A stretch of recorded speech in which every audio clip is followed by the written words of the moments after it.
Nasabat ang tinatayang 1,020,000 pesos na halaga ng hinihinalaang shabu at naaresto ang dalawang high-value targets sa ikinasang bypass operation ng Coronadal City Police Station sa Purok Everlasting Barangay Abansina, Coronadal City, South Cotabato, bandang alas 9:26 noong gabi, Hunyo 4, 2025.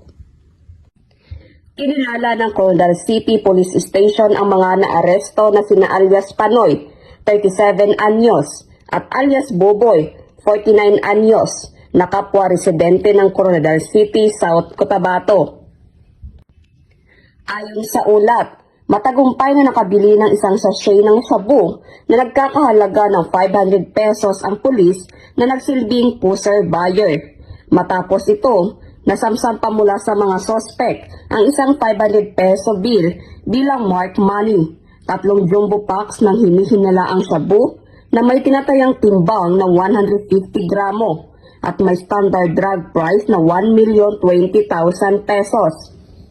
Ang mga sospek ay nasa kustodiya ng Coronadal City Police Station at sasampahan ng kasong paglabag sa Section 5 at 11 ng RA 9165.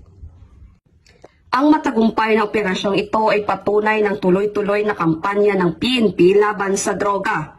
Katuwang ang komunidad sa pagtataguyod ng isang bagong Pilipinas, mapayapa, ligtas at walang lugar para sa kriminalidad.